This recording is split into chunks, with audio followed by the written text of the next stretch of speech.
le résumé de Pardonnez ce que vous ne pouvez pas oublier. Découvrez comment aller de l'avant, faire la paix avec les souvenirs douloureux et créer une vie qui soit belle à nouveau, de Lisa TerKeurst, va commencer. Profitez bien. Point clé 1. Ce qui est fait est fait. Avez-vous déjà souhaité disposer d'un bouton qui vous permettrait de remonter le temps, pour réécrire votre propre histoire, pour éviter certaines personnes qui vous ont blessé et pour reconnaître les signaux d'alarme qui se présentent? Malheureusement, ce bouton n'existe pas. Vous ne pouvez pas réécrire votre passé, car la blessure dans votre cœur se manifestera toujours à vous lorsque vous tomberez sur de vieilles photos ou visiterez d'anciens lieux. Dès lors, la vie sera toujours divisée entre avant et après. Alors, comment s'en sortir? Existe-t-il un moyen de s'en sortir? Comment éviter d'être blessé encore et encore, même des années après l'incident? Comment faire la paix avec la version blessée de vous-même et enfin oublier la douleur? Vous ne pouvez pas contrôler la douleur que vous ressentez, mais vous pouvez contrôler la manière dont vous y répondez. Ce qui est sûr, c'est que la rancune n'est pas la solution, et le parcours de Lisa TerKeurst vous montrera pourquoi. Ce résumé deviendra votre zone de confort si vous souhaitez traiter les émotions négatives et évoluer vers des relations saines. Maintenant, respirez profondément et laissez-vous enfin pardonner. Point clé 2. Quand tout le monde est un ennemi. Le monde de Lisa TerKeurst s'est effondré lorsqu'elle a découvert que son mari, Art, l'avait trompée. Cette trahison a déclenché une série d'événements malheureux. Ses crises de panique et d'anxiété ont détérioré sa santé, et ses relations avec ses enfants sont devenues tendues. De plus, la situation financière de la famille est devenue de plus en plus difficile. Pour Lisa, tous les gens qui l'entouraient semblaient être des menaces potentielles susceptibles de la blesser à nouveau, de sorte que ses relations avec les autres se sont naturellement détériorées. Au lieu de personnes réelles, Lisa a reçu la visite de différents personnages qui ont davantage aggravé la situation. Le cynisme est venu sous la forme d'un agent de sécurité, convainquant Lisa d'espérer moins et de fuir la proximité et l'authenticité avec les autres. L'amertume était un juge de la haute cour, persuadant Lisa de garder le silence et de protéger toutes les preuves d'infidélité qu'elle a obtenues du monde extérieur. Le ressentiment était accompagné d'une bannière portant le mot « vindication ». Il incitait Lisa à souhaiter le même dommage émotionnel à ceux qui l'avaient blessée. Le retard est le fait d'un gardien de cinéma qui convainc Lisa de rester chez elle et de se cacher du monde avec du pop-corn et de vieux films. En répétant ce rituel, les problèmes de confiance se sont manifestés sous la forme de détectives privés qui ont recueilli des informations sur toutes les personnes de la vie de Lisa, essayant de prouver qu'elle ne pouvait faire confiance à personne. Dans de telles circonstances, le pardon pour Lisa semblait être une offense. Il lui semblait tordu et injuste d'être gentille et indulgente après toute la douleur qu'elle avait endurée. Pourquoi devrait-elle travailler sur elle-même alors que son mari ne montre aucun remords? À mesure que Lisa s'isole de ses amis et de sa famille, elle devient de plus en plus pessimiste quant à l'avenir. Au bout d'un certain temps, Lisa s'est rendue compte qu'elle manquait de coopération de la part de son mari, et elle a partiellement compris que le pardon ne menait pas toujours à la réconciliation.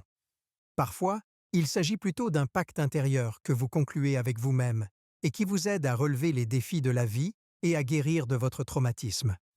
Pour guérir d'un traumatisme, il faut affronter les ombres de nos histoires passées et accepter le voyage intérieur. Point clé 3. Le pardon n'est jamais instantané. Les êtres humains cherchent souvent à être validés, même dans les moments les plus pénibles. Peut-être en avez-vous déjà fait l'expérience en vous demandant ce que peut ressentir la personne qui vous a offensé. A-t-elle honte? Veut-elle parler? Cherche-t-elle à se racheter? C'est la confirmation que vous attendez. L'autre personne se sent également mal dans cette situation. Mais ce désir ne fait que vous empêcher de tourner la page. Si c'est votre cas, faites cet exercice. Prenez une pile de cartes vierges. Sur chacune d'entre elles, écrivez chaque mauvaise chose ou offense que la personne vous a causée. Ensuite, lisez les cartes et déclarez votre pardon pour chacune d'entre elles. De cette façon, vous maîtrisez le chaos qui règne dans votre tête. Mais surtout, vous avez votre mot à dire. En axant le pardon sur vos sentiments personnels et votre point de vue, Vous pouvez reprendre le contrôle et vous donner les moyens d'aller de l'avant d'une manière saine. Le pardon est un cadeau que vous vous faites à vous-même, pas aux autres. Tout traumatisme, qu'il soit physique ou émotionnel, a deux conséquences, l'une initiale et l'autre à long terme. L'impact initial est celui que vous ressentez immédiatement après le choc, que ce soit après avoir reçu une nouvelle pénible ou avoir eu une conversation difficile. Ce moment peut vous écraser. Vous pouvez pleurer, crier ou vous sentir complètement engourdi. L'impact à long terme se fait sentir quelques semaines ou quelques mois plus tard. Vous pouvez penser que vous allez parfaitement bien, mais des souvenirs, des photos ou des conversations vous font encore réagir. Il est donc évident que la douleur ne disparaîtra pas immédiatement après l'écriture et la lecture des cartes. Il se peut qu'elle résonne encore dans votre âme, même après la deuxième et la troisième fois. C'est tout à fait normal. Le pardon n'est pas seulement une décision que vous devez prendre, mais aussi un processus long et compliqué que vous devez endurer pour guérir. Il requiert de la patience, de la persévérance et de la compassion. Mais n'oubliez pas que chaque pas que vous faites vers le pardon vous rapproche de la paix intérieure et de la liberté émotionnelle. Le pardon est l'arme.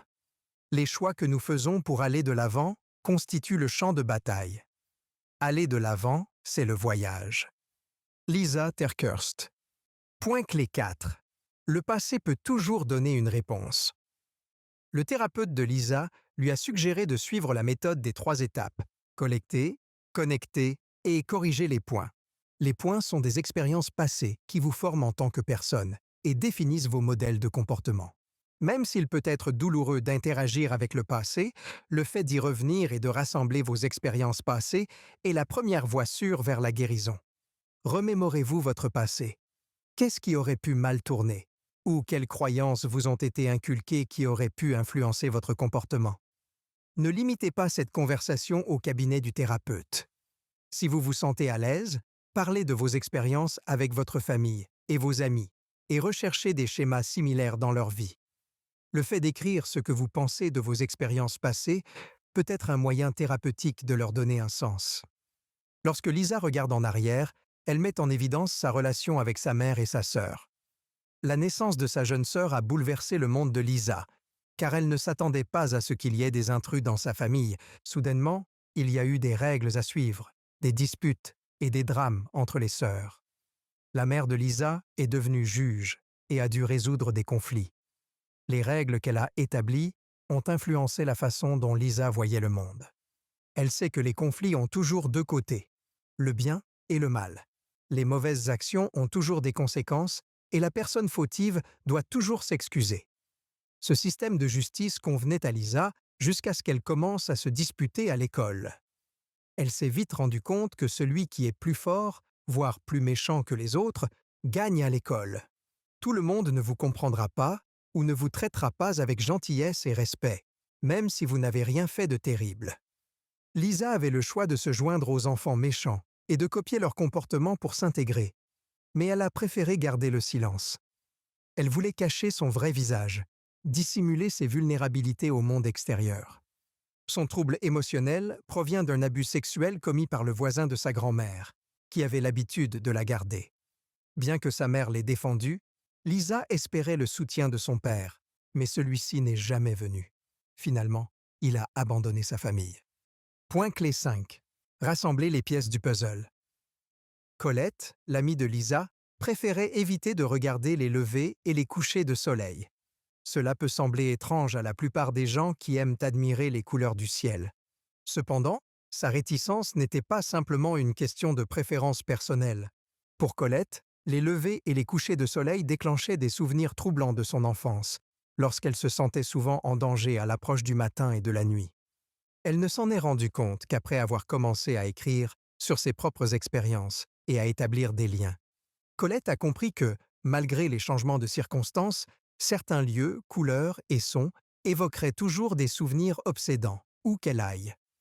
Les choses qui nous marquent d'hier font toujours partie de ce qui nous constitue aujourd'hui. Lisa TerKeurst. Cela vous est-il déjà arrivé? Lorsque vous cherchez des réponses, posez-vous les questions suivantes. Certains lieux évoquent-ils des émotions négatives alors qu'ils étaient autrefois agréables? Y a-t-il des mots spécifiques qui provoquent de fortes réactions en vous? Certains moments ou certains jours vous semblent-ils particulièrement pénibles? Réfléchissez à ce que ces détails vous font ressentir. Lorsqu'il s'agit de relier les points, c'est le pourquoi qui importe, et non le quand, le quoi ou le où. Alors creusez plus profondément dans votre âme pour trouver la racine de ces réactions. Lorsqu'elle a vécu cette expérience douloureuse avec son mari, Lisa a également décidé de remonter dans le temps et de réfléchir aux raisons pour lesquelles son mari avait agi de la sorte. Au début, il ne semblait pas éprouver de remords, rejetant même complètement le besoin d'être pardonné. Mais tout s'est éclairci après avoir remonté les racines de ce comportement jusqu'à son enfance. Dans sa famille, exprimer ses sentiments était tabou et, en grandissant, Art a appris à se renfermer sur lui-même et à garder ses sentiments pour lui. Il craignait d'être vulnérable, et ce sont les points que Lisa a reliés. La vulnérabilité n'est pas un signe de faiblesse, mais un acte courageux d'authenticité. Le saviez-vous? Avant que vous ne preniez conscience des émotions négatives qui vous habitent, votre corps vous envoie des signes, tels que l'accélération du rythme cardiaque, l'intensification de la respiration et l'anxiété. Point clé 6. La naissance de la nouvelle version de vous-même. Maintenant que vous avez rassemblé et relié les points, il est grand temps de les corriger, ce qui est la partie la plus difficile du parcours de guérison. Après la douleur que vous avez pu ressentir au cours de la première étape et l'acceptation à laquelle vous êtes idéalement parvenu au cours de la seconde, vous devez vous ouvrir à de nouvelles perspectives. La clé du succès de Lisa a été de raconter à nouveau son histoire. Elle a commencé par se poser les questions suivantes. Qu'est-ce que je crois maintenant à propos de moi-même? Qu'est-ce que je pense de la personne qui m'a fait du mal? Qu'est-ce que je pense du monde qui m'entoure? Qu'est-ce que je pense des personnes qui étaient au courant de ma situation? Ces questions sont devenues les points de départ. Ensuite, Lisa s'est concentrée sur ses réactions physiques et émotionnelles lorsqu'elle pensait aux personnes qui l'avaient blessée. Suis-je facilement agacée par ces personnes ou par celles qui me les rappellent? Est-ce que je lève les yeux au ciel ou je grimace quand j'entends parler d'eux ou quand je les vois? Suis-je satisfaite lorsque j'apprends qu'elles vivent des moments difficiles? Est-ce que je m'attends à ce que les autres éprouvent de la sympathie en racontant mon histoire? Est-ce que je rêve de les confronter enfin et de leur présenter toutes mes preuves? Enfin, Lisa s'est posé les questions les plus importantes qui l'ont aidé à changer sa perspective sur tout ce qui l'entourait. Les voici. Comment puis-je regarder ce problème différemment? Vais-je changer pour de bon si je pardonne et passe à autre chose? Ma vie deviendra-t-elle bien meilleure si je laisse ma douleur de côté? Qu'est-ce qu'une version plus saine de moi-même serait en mesure de faire à partir de maintenant? Ce processus n'est pas toujours évident. Lisa raconte que son journal contenait plus de croquis abstraits que de notes bien ordonnées. C'était désordonné, et le sentiment d'une transformation complète ne s'est pas manifesté immédiatement. Mais la chose la plus cruciale pour corriger les points a été d'être franche avec elle-même, même si la vérité est rude. Il n'existe pas de délai universel pour la guérison. Le parcours de chaque individu est unique.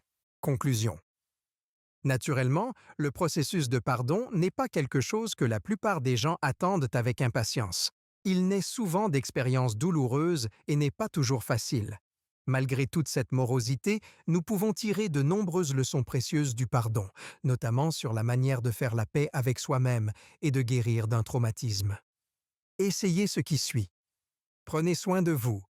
Pratiquez des activités qui favorisent le bien-être mental, émotionnel et physique, comme le sport, le yoga et la méditation.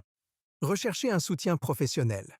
Envisagez de parler à un conseiller ou à un thérapeute si vous avez du mal à pardonner. Réécrivez votre récit. Essayez de vous éloigner de la vision sombre de votre avenir. Investissez dans des activités et des relations qui contribuent à des changements positifs.